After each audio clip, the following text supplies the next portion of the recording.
गौतम बुद्ध के समय किस्सा गौतमी नाम की एक महिला रहती थी। उसकी कम उम्र में ही शादी हो गई थी और कुछ समय बाद उसने एक बेटे को जन्म दिया। एक दिन उसका बेटा बीमार पड़ जाता है और कुछ समय बाद उसकी मृत्यु हो जाती है। किस्सा गौतमी अपने बेटे से बहुत प्यार करती थी। उसे यह विश्वास नहीं होता कि अब उसका बेटा मर चुका है। वह अपने बेटे को गोद में उठाए गांव में भटकती रहती है और सबसे पूछती है कि क्या कोई उसके बेटे को पुनः जीवित कर सकता है। ग्रामीण देखते हैं कि उसका बेटा अब मर चुका है और कुछ नहीं किया जा सकता।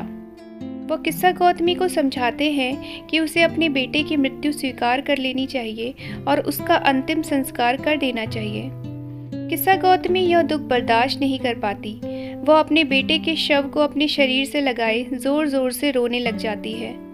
गांव के एक बुजुर्ग को उस पर दया आ जाती है और वह उसे गौतम बुद्ध से मिलने का सुझाव देते हैं और कहते हैं कि शायद गौतम बुद्ध ही तुम्हारे पुत्र को जीवित कर सकते हैं। किस्सा गौतमी तुरंत ही बुद्ध के पास जाती है और अपने बेटे को वापस जीवित करने की प्रार्थना करती है।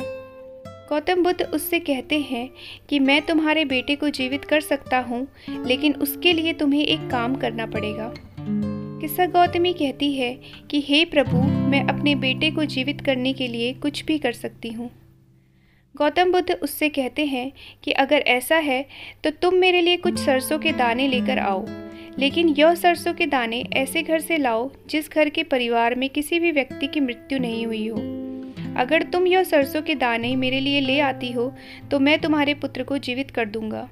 किस्सा गौतमी सरसों के दाने ढूंढने घर घर जाती है।